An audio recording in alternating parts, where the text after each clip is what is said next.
पूर्ण ब्रह्म है उसके पास ये परम शक्ति है कि वो आपके ना भाग में होगा तो भी दे देगा, इसलिए कि इस बच्चे की आस्था मेरे में ज्यादा बढ़ जाए, अपनी भक्ति डट के कर ले, इसका जीवन सफल हो जाए। तो इस परिवार ने उपदेश लिए लगभग 4 वर्ष 5 वर्ष हो गए। इस बहन ने एक दिन कहा जी मैं एक कपड़े की दुकान करना चाहती हूँ, कपड़ा रख लें घर पे ही, वैसे तो सर्विस भी करता हो भक्त, फिर भी तो लड़की ने सोचा थी खाली वैसे खाली बैठना था अपना कि मैं पार्ट टाइम में भी कर लूँ, अच्छी बात है। पर मैंने कहा बेटी 2 के 20 मत बनाना, हिसाब से ही करना, बोला जी जैसे बिल्कुल जायज लेंगे हम, ज्यादा नहीं करेंगे। और ये भी मना किया माँ बहन आजकल मेरे शोरूम बने वैसे बड़े बड़े शहरों में, बता तेरे दुकान कहाँ कौन कपड़े बेचेगा, बेटेगी रहने दे। पर वो तो पूरी तैयारी हो कर ली थी, बान भाइया ने भी, मेरा भाई भी साथ में है और कर लेंगे, अच्छा बेटी कर लेता है। 6 महीनों के बाद 7,000 का नुकसान हो गया। वो कहने लगी जी दुकान तो ना चली, माँ कोई बात ना बेटी, जो भगवान करता ठीक ही करता था। नो बड़ी लड़की जी बिल्कुल सही करता है, जो परमात्मा करेगा बंदी छोड़ वो बिल्कुल सही करेगा, गलत हो ही नहीं सकता।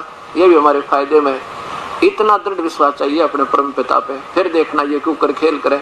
और जब ढीले उठ छोड़ जाती नो कहती के फायदा हुआ, नाम भी ले रखा था, हमारा 7,000 का नुकसान हो गया, तो कति बात बिगड़ जाती। परमात्मा हाथ उठा लेता, आस्था हट जानते और यह बात बिगड़ जाती। और आज ये खुला पाठ करा रही जिसमें लाखों रुपए लगेंगे, 1 साल के बाद परमात्मा ने ऐसा छप्पर पाट दिया। तो ये जो चाहे सो कर सकता, और 1 नंबर तक दे दे, 2 भी ना होने दे। आपको बताता हूँ, ये दास जब सर्विस करता था, नाम ले लिया था और अपनी नीत साबित कर ली थी उस टाइम दास ने, चाहे मरे चाहे जीवा ही अपना परमात्मा विश्वास करके चलेंगे। एक प्लाट ले लिया भिवानी में, एक दोस्त ने वैसे कह दिया ले ले, तो वहां ले लेते हैं, और उसमें थोड़ा सा मकान भी बना दिया। कुल मेरे ख्याल में 40,000 रुपये लगे होंगे। 1.5 साल के बाद अपने आप एक गाहक आ गया, वो कहने लगा जी मकान बेच लो। मैं ना बेचना था, वैसे कह दिया मैं 1.5 लाख रुपया लूंगा। बेचना नहीं था और ब्लैक 40 ले लो। मैं सोचा बेवकूफ, वो सारा 50 का भी कोई नहीं, 1 40 का। फिर आइए तो फिर बात करेंगे, वो तो मान्या को नहीं ने। उसमें क्या हुआ कि उसके साथ से बाईपास निकल गया, मुझे वो मुझे मालूम नहीं था, और वहाँ रेट हो गए मेरे ख्याल में 100 गुना ज्यादा। अब देखो उसने भी कम से कम लाखों का फायदा और मुझे भी लाखों का फायदा। 1 नंबर से हो गया वो, और 2 नंबर से कर्म बिगड़ते और कदे 7 जन्म भी नहीं कमा सका इतने हम। तो उस दिन के बाद ये भी हाथ जोड़ दिया, परमेश्वर या माया भी ना दियो, या भी ले डूबा इंसान ने, क्योंकि हम तो आपके लिए, आपके पाने के लिए निकले थे, ये भी ज्यादा ना देना। क्या बताते हैं, नौका में पानी बढ़े और घर में बढ़ जा दाम, फिर दोनों हाथ बगाइयो यही सियाणों काम।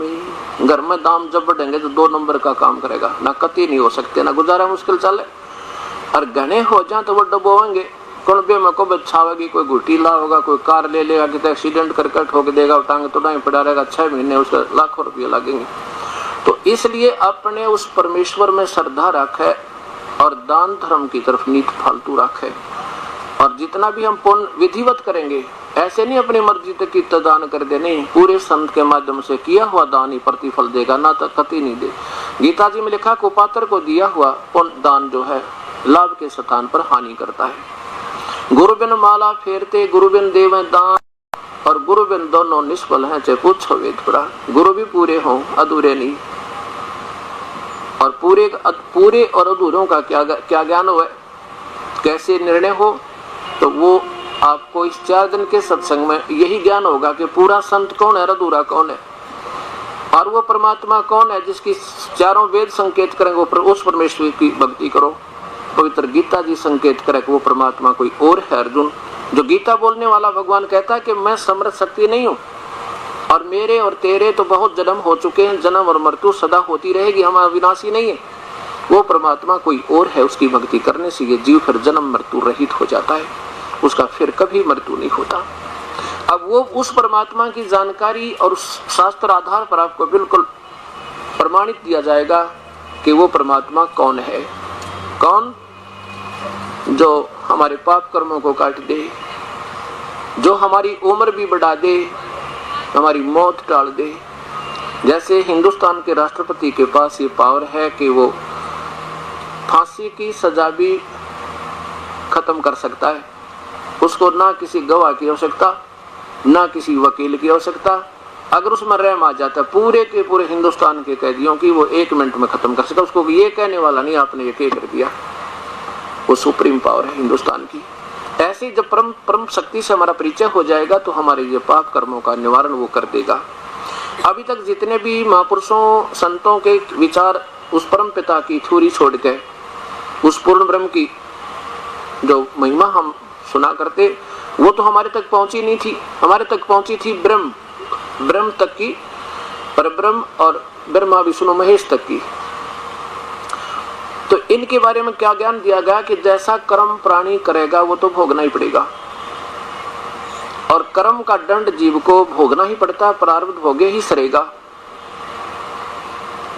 जब भी हम किसी संत के पास जाते थे तो यही प्रश्न और उत्तर उनका यही होता था। और साथ में उदाहरण दिया करते थे कि जैसे भगवान श्री राम ने सुग्रीव के भाई बाली की हत्या की थी एक वृक्ष की ओट लेकर, उसका भी कर्म दंड कर्म फल उसने भोगना पड़ा श्री कृष्ण बनकर त्रेता युग द्वापर युग में। तो हम चुप हो जाते थे, भाई जब भगवानों ने भी कर्म भोगने पड़े तो हम कौन से खेत की मूली, कर्म तो भोगने पड़ते होंगे। अब जब हमें ये ज्ञान हुआ, सत्संग मिला, तब वो सत्संग नहीं था, क्योंकि सत्संग वो होता जो केवल शास्त्र आधार हो, बाकी तो लोक वेद होता। लोक वेद क्या होता? सुनी सुनाई कथाएं, सुना सुना ज्ञान, अपनी दंत कथाएं अपने हिसाब के बनाए हुए जो शास्त्र से ना मिलते हैं उनको लोक वेद कहते हैं। अब कबीर परमात्मा अपनी महिमा आप ही सुनाने के लिए आते हैं सतलोक को छोड़कर, और क्या बताते हैं कि पीछे लग गया जाऊं था मैं लोक वेद के साथ, रस्ते में सतगुरु मिले फिर दीपक दे दिया आथे। पीछे लग गया जाऊं था, हमें समझाते हो परमात्मा कि तुम ऐसे कर रहे हो। कैसे? कि पीछे लग गया जाऊं था मैं लोक वेद के साथ। लोक वेद क्या होता है? जैसे किसी क्षेत्र में दबन भौरी की पूजा, किसी क्षेत्र में भंडारे की मान, किसी क्षेत्र में किता सीख पाथरी वाली की, किसी का शाम जी की, किसी का अठम की, किसी का छठ की, किसी का सातम की, और कोई हनुमान पुजारी और कोई श्री गणेश पुजारी, कोई माता के गुण गावे, कोई रामकृष्ण की जय बोलकर, और तीर्थ धामों पर जो है ना अपनी घूम कर मुक्ति चाहे। ये लोक वेद है जो अपनी पवित्र शास्त्र चारों वेदों से और पवित्र शास्त्र गीता जी से मेल नहीं खाता, वो लोक वेद है। वो दंत कथा, वो सुना सुनाया ज्ञान है, और ऐसे जो करता है उसको कोई लाभ नहीं, यूजलेस, उसका जीवन व्यर्थ हो रहा है। अब क्या बताते हैं परमात्मा के पीछे लग गया जाऊं था मैं लोक वेद के साथ, रस्ते में सतगुरु मिले वो दीपक दे दिया हाथ। कौन सा दीपक दे दिया? सतज्ञान रूपी दीपक दे दिया जो हमारे पवित्र शास्त्रों में प्रमाण था। अब देखिएगा, सबसे पहले हम आपको दिखाते हैं पवित्र गीता जी। पवित्र चारों वेद और पवित्र गीता जी ये वो पुण्य शास्त्र हैं, ये वो पवित्र शास्त्र हैं। ये ना किसी धर्म से संबंधित, ना किसी जाति या किसी पंथ से संबंधित। ये उस समय रचे गए थे जब ना कोई हिंदू था, ना मुसलमान, सिख, ना ईसाई, केवल मानव मात्र का एकमात्र कल्याण का अगर शास्त्र है ब्रह्म तक की साधना का, तो वेद और गीता, चारों वेद उर्फ गीता, चारों वेद उर्फ गीता जी, यानी चारों वेदों का सार, एक संक्षिप्त यानी गागर में सागर समझो, ये गीता जी है। और परमात्मा पूर्ण ब्रह्म की जानकारी के लिए हमें पूर्ण परमात्मा का शास्त्र जो कबीर सागर है, कबीर साहिब की वाणी है, वो 1 नंबर का शास्त्र है पूर्ण परमात्मा का। और दूसरे नंबर पर ब्रह्म तक का 1 नंबर के शास्त्र ये चारों वेद या गीता एक ही है, इनमें कोई अंतर नहीं, जरा सा भी। और पूर्ण परमात्मा कबीर परमेश्वर की वाणी, साथ में जिन्होंने उस परमेश्वर को पाया, सतलोक में, सचखंड में, अकाल मूर्त को देखा, सतपुरुष को, सबल स्वरूपी राम को, परम अक्षर पुरुष को, उन महापुरुषों की वाणी जो उन्होंने आंखों देखा हाल लिखा उस परमेश्वर का। उनमें कौन कौन है? आदरणीय श्री धर्मदास जी, आदरणीय श्री दादूदास जी, आदरणीय श्री मुलुकदास जी, आदरणीय श्री गरीबदास जी, आदरणीय श्री रामानंद जी, आदरणीय श्री गुरु नानक देव जी। इन 6 महापुरुषों की वो वाणी है जो कबीर परमात्मा ने स्वयं आकर बताई थी कि वो परमात्मा कैसा है, उसका स्वरूप कैसा है, उसको पाने की विधि कैसी है, वो कौन मंत्र है, कौन नाम है, कौन जाप है, जिससे वो सतपुरुष के दर्शन हो, जो सतलोक जा सके।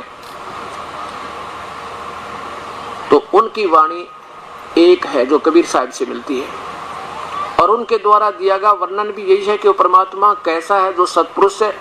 अभी तक जितने भी ये सतपुरुष सतलोक की महिमा गाने वाले पंथ, ये 3-4 पंथ हैं, विशेषकर तो राधा स्वामी पंथ ने ही इसका ठेका ले रखा सतलोक का। और सतलोक के बारे में ABC ज्ञान नहीं, उनको आपके सामने प्रमाण देगा ये दास, आपको आप हैरान रह जाओगे इतने दुनिया पीछे कैसे लगी। क्योंकि हम तो देखो जिज्ञासु हैं, हम तो प्यासा है पानी के लिए। कोई कहेगा पूर्व में जाओ, भागा जाएगा, फिर कोई कहेगा पश्चिम में जाओ, वो सामने कूप है, वहां भी जाएगा, वहां भी नहीं मिल रहा, वो कहेगा आगे उधर कूप है तो वहां जाएगा। जब तक उसे जल नहीं मिलेगा वो बरमता रहेगा, और नहीं मिला तो बेचारा प्यासा मर जाएगा। तो आज तक वो भी ये बताते हैं कि परमात्मा की निराकार है, कोई आकार नहीं, केवल प्रकाश दिखाई देता है, केवल उसका शब्द धुन सुनना ही उसका रूप है, वो बस यही उसकी उपलब्धि है। और जबकि पवित्र चारों शास्त्रों धर्मों के पवित्र शास्त्र प्रमाण देते हैं, वो सतपुरुष पूर्ण परमात्मा जो है मनुष्य जैसा है, और उसका नाम कबीर है, और सतलोक में रहता है, मनुष्य जैसा है, उसका एक रोमकूप में करोड़ सूर्य मिला दे, करोड़ चंद्रमा मिला दे, ऐसा तेज भी कम पड़े, उनके 100 प्रकाशी शरीर है। और ये बताते हैं परमात्मा तो है ही नहीं, वो तो निराकार है, और केवल मनुष्य जो गुरुजी है ना, ये है वो भगवान। बस गुरुजी नीचा का आकार बन जाए माँ के पेट में आके, और वहां निराकार है। ये इनके